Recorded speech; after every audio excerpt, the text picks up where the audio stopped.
What's going on, guys? Right here we have the Hs510 Hs510, and we're going to take this guy for a flight test, and we're going to be comparing the two apps that you can use. I'll put the apps that you can use for this drone on screen right now.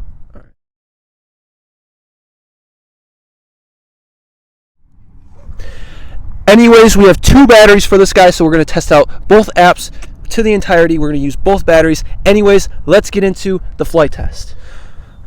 Alright guys, so the first step, obviously you got to turn the drone on, just like that. Super simple. Give it a second, and it's going to beep like that. Next up, you have to turn on the controller by just turning it on. Alright, give it a second. So you hear those two beeps. Now, next up, okay, we got some noise in the background. Sorry guys. So, I'm going to put the microphone down.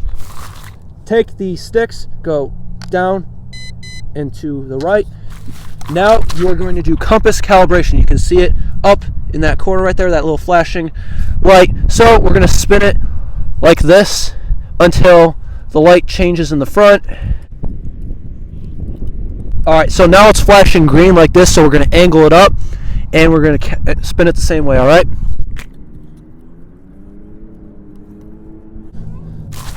Alright guys, so that is done. As you can see, solid orange, and now we're going to take the sticks and put them down and to the left. You can see it's flashing again right there, and that is the gyro calibration. It's flashing green there, and just give it a second, and now it's done. So we are ready to take it off.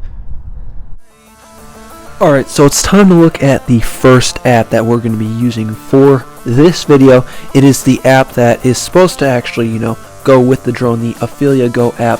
This is the standard app that Holystone actually recommends that you use with this drone, but to be honest, there is a problem that people have, and I have too, is a lagging issue where it doesn't go out too far, and as you can see, it's already done a little bit of lagging like it is right now, and you really don't have to go out too far. It's already just going to start lagging a lot really quickly, so that is a big problem. It's already disconnected to the drone, and yeah, the Ophelia Go app is just very laggy and it doesn't last you for too long.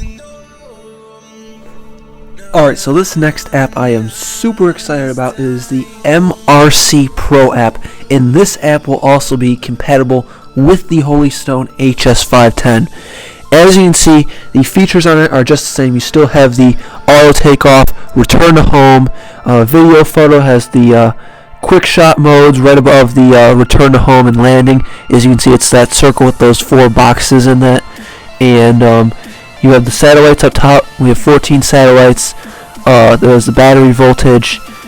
Is the record video. It also has some different settings on it too. You can adjust the return to home height on it. And we're going to break down the features of the actual apps in a minute after we show you the screen recording, but I just wanted to talk about this app, how it doesn't glitch as much. As you can see, we are already out much further than the original Ophelia Go app, so it lasts a lot longer and it's not as glitchy. I think with the MRC Pro app, we get out to about 250 meters max, so that's pretty good for this type of drone. This drone right here is one of my favorites to fly, and to be honest, I really need to find a consistent app because I have both of them on my phone, so I can officially say now I will be deleting my Ophelia Go app and replacing it with the MRC Pro app. I just think it is a better app. I think the features are better, and the Ophelia Go app to me just seems a little bit sketchy, so I am just going to be sticking with the MRC Pro app. Personally, when I have both of them on my phone, I always tend to go to the MRC Pro app, and also, I mean, it doesn't improve the range by a whole ton, but I mean, it'll last you a couple, I don't know, maybe 50 meters longer. So that is my opinion on these two apps and why, in my opinion, you should use the MRC Pro app. So thank you for watching my video. Please consider subscribing to my channel. Check out some of my other videos on this drone. I've done a couple of them, so make sure to go check them out. I'll link them in the description, and subscribe to my channel, and I'll see you guys in my next video. Have a great day.